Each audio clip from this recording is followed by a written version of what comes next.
আসসালামু আলাইকুম। মাসুম নিউজ বিডির পক্ষ থেকে সকলকে আন্তরিক মোবারকবাদ ও শুভেচ্ছা জানাচ্ছি।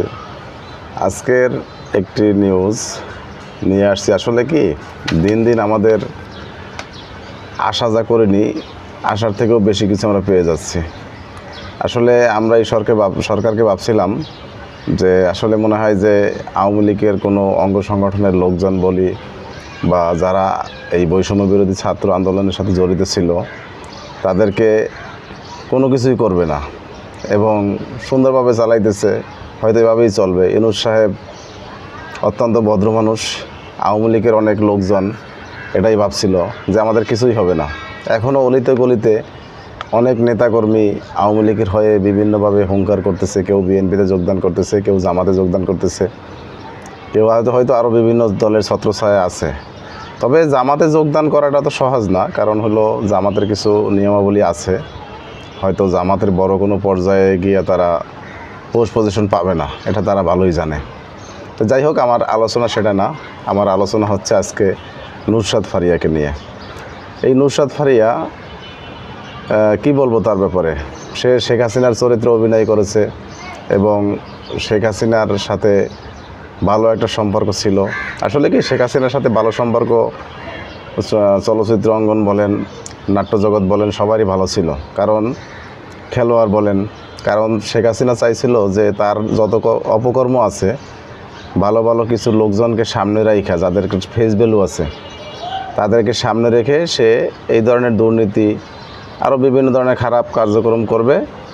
সেটা হয়তো মানুষ এই রঙ্গমঞ্চ দিয়া অনেকটা ভুলের ভিতরে থাকবে, মানে ভুলিয়ে রাখবে।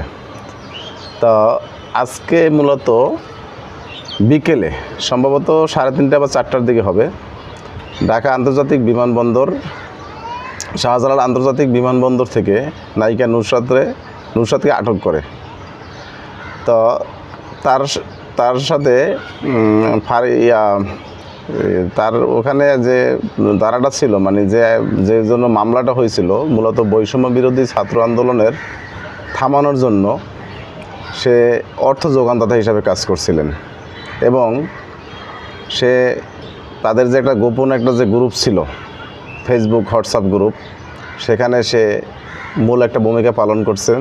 তার ভিতরে অরুণা বিশ্বাস ছিলেন, অপু বিশ্বাস ছিলেন, রোকেয়া প্রিয়াসের ছিলেন, জায়েদ খান ছিলেন, তারপরে হচ্ছে সোহানা সাবা ছিলেন। এরকমের আরও নাম না জানা অনেক ব্যক্তিরা ছিল, যারা আওয়ামী লীগের সময় এত ধ্বংসযজ্ঞ আওয়ামী লীগ নিজেরা করেছে, সেটার বিরুদ্ধে পদক্ষেপ না নিয়ে ছাত্ররা আন্দোলন কেন করতেছে সেই ব্যাপারে তারা অনেক উৎসাহী ছিল। এবং আজকে অতি উৎসাহের কারণে এত ভালো ভালো শিল্পী, যাদের দেশে বিদেশে সুনাম ছিল, তারা শুধু আওয়ামী লীগের সাথে যুক্ত হয়ে আজ তাদের নিজেদের কেরিয়ার শেষ। পাশাপাশি আমি মনে করি যে আওয়ামী লীগ যদি কখনো ক্ষমতায় না আসতে পারে, হয়তো দীর্ঘ একটা সময় তাদেরকে জেলে থাকতে হবে বা এই বিদেশ পালিয়ে থাকতে হবে, যেটা সঠিকভাবে আর বাঁচার কোনো রাস্তা হয়তো পাচ্ছি না। আবার কোনো এক সময় মোড় ঘুরে যেতে পারে, হয়তো বিএনপি বা অন্য কোনো দল যদি ক্ষমতা আসে, তাদের সাথে যদি লিয়াজো মেনটেন করে চলে, তাহলে হয়তো আবার ঘুরে যেতে পারে। যাই হোক, আজকের যে আলোচনার বিষয় এটা হচ্ছে এই নুসরাত ফারিয়াকে নিয়ে। এখন দর্শক, আপনারা মতামত জানাবেন যে আসলে নুসরাত ফারিয়াকে যে আটক করা হলো, এটা কি আসলে ঠিক হয়েছে না ভুল হয়েছে? আপনারা সুন্দর মতামত করে কমেন্ট করে আপনারা কমেন্ট বক্সে মতামত দিবেন এবং লাইক সাবস্ক্রাইব করবেন এবং সামনের দিকে আরও নতুন নতুন যেন ভিডিও নিয়ে আসতে পারি, সেই জন্য আমাকে উৎসাহিত করবেন। আসসালামু আলাইকুম রহমতুল্লাহ।